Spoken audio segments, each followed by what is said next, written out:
Bilang kapatid, mapatanda. Bilang nakakatandang kapatid ni Berto, ang masasabi ko sa kanya, wala akong masabi. Kasi simula nung maliit ko siya, hindi ko nakitaan ang pagiging supil na anak. Masunurin, mapagmahal sa magulang.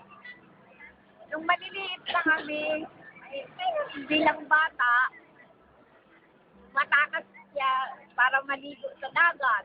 Kasi ayaw mayagan ng mga magulang namin, ipapa sa kanyang papa, baka raw maano ng tinik ng mga boteng basag doon.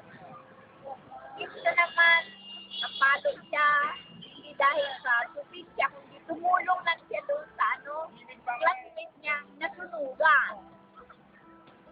Yan napalo.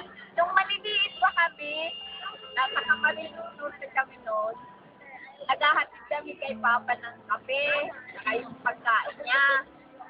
Pag-uwi namin, nadaan kami sa mga tagahiban, kumukuha kami yung tinatawag doon ng kurumbot, kinakain namin.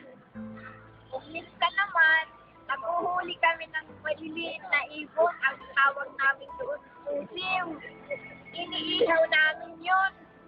Tinutuhog ng walis tingking. Yan ang magiging namin kasi nasa mundo kami doon sa Camarines Norte.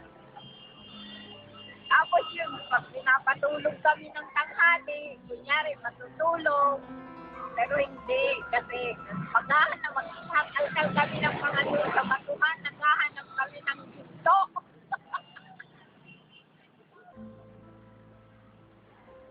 Pagpatito mo, tapos mababa din ang ano niya, mababa ang tapos pagkahal na asawa, nung dalagang binata pa kami, naglalaba kami sa ilog, sako-sakong labahan, pag walang pato. Yan ang kapatid ko na si Berto. Mabait talaga siya bilang kapatid ng pinuring anak. Hindi nagbigay problema sa mga magulang namin. Kasal siya, sarili niyang sikap. Tinaguyod din yung mga nakababata kong kapatid, kahit pa paano tumulong siya sa pagpapaaral.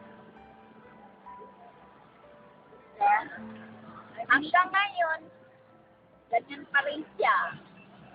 Hindi pala salita, pero may gawa. Happy New Year and Merry Christmas.